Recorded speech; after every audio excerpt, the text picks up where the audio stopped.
In the raid by the FBI of Mar-a-Lago, they stole my 3 passports. 1 expired, along with everything else. This is an assault on a political opponent at a level never seen before in our country.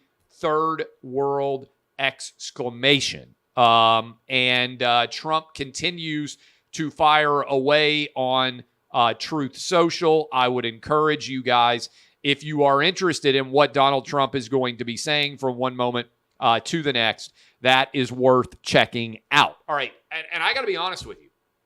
I have never in my life heard of a passport being seized before there are actual charges that are filed, unless the passport were somehow evidence, which is strange to think about, but maybe where you were stamped. Again, I can think through how if a passport were counterfeit or allegedly counterfeit, you could have an argument about whether or not the passport should be seized as evidence in a case.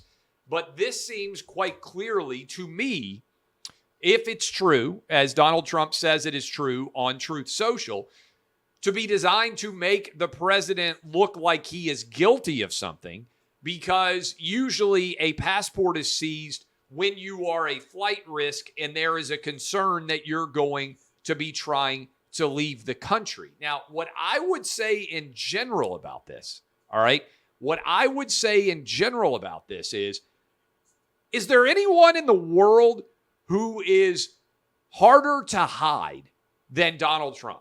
I think there's a strong argument that Donald Trump is the most famous person in the world right now.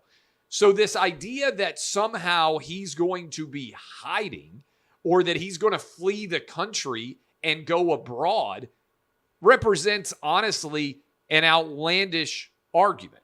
So I think the Department of Justice and the FBI, to the extent that this is true, should have to respond and explain why and how they have come to believe it is necessary to seize President Trump's passport. Because as we said before, this is an outrageous raid in general, without precedent in all of American history, for the sitting attorney general of the top opposing political party of the President Trump to be using the Department of Justice and the FBI to investigate him, while also potentially seizing not only documents that you claim are the property of the United States government, which is going to be a huge battle over classified, declassified, all of those, but to suggest that they have actually taken his passport is really crazy and wild level discussion to be contemplating. So,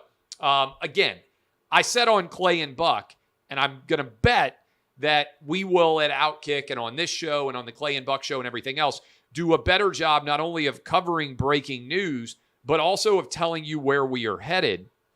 And to me, this is really interesting because if you think about it, years ago, in the 2010s, Bob McDonnell was the governor of Virginia.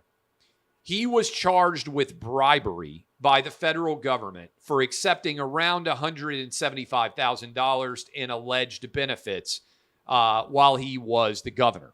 He was convicted in Richmond, Virginia, of that violation. He then appealed. It went to the Supreme Court, and in 2016, the Supreme Court said this federal indictment and conviction represented a drastic overreach in terms of the bribery statute that Governor McDonnell was charged under. I believe he was charged in 2014, and it went to the Supreme Court in 2016. What I believe is significant about this, okay, is whatever happens, if Trump is indicted, and it might well happen, and if he is even convicted, and it might well happen if they get a Washington, D.C. jury. Remember, only about 5% of jurors in Washington, D.C. voted for Donald Trump. It is the ultimate in a rigged game against him. There would be an appeal, and that appeal could eventually reach the D.C. Supreme Court. And if it reaches the Supreme Court, I think there's a decent chance that the Supreme Court says the president can't be charged under these statutes by virtue of the fact that he has already declassified many of these documents. My point on this is don't just focus on what the trial court might say. Think about when this reaches the D.C. Circuit Court and then potentially the Supreme Court, as it certainly would as a part of President Trump's appeals, and what it will look like to the Merrick Garland Department of Justice if they bring charges just like in the Bob McDonnell case that the Supreme Court later says were not legitimately brought. That is where you need to be thinking not only about what is going on now, but about where we might be headed. Let me also add this. If I'm advising President Trump, and there's been a lot of discussion about when he should announce for president in terms of running in 2024, if you think that you are going to be indicted, wouldn't you rather have announced that you are running for president before the indictment? Just trying to work through it in terms of my thought process. I think that you probably would have rather announced that you were going to be running for re-election in 2024 and that this was then a political persecution. In other words, I think it makes the Department of Justice investigation of Donald Trump more difficult if he is actually already an announced candidate in 2024. Now, there are complexities here because certainly we're sitting at whatever it is, 90 days until the midterms. Do we really think that Attorney General Merrick Garland is going to bring charges against President Trump before the midterm elections? I don't know. If he is not, then Trump could wait until the midterms actually occur and then announce soon thereafter. But if he's going to get charged before the midterms, Trump is running for president again in 2024. Is it more political persecution if he not only is the former president, but also a current candidate for president?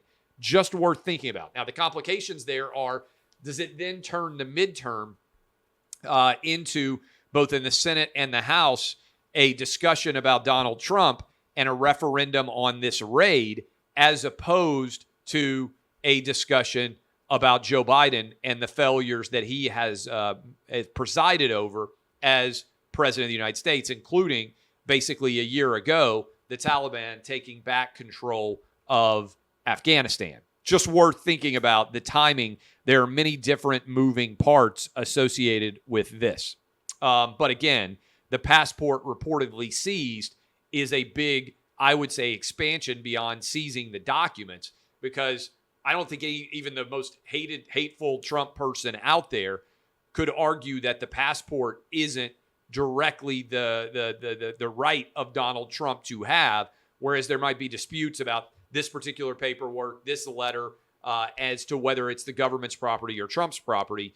The passport is typically only seized in the event that someone believes that a charged with a federal or state criminal offense defendant is more likely to flee because of those charges, and therefore they need to have their travel to a foreign country restricted. Seems unlikely that Trump would be in that camp.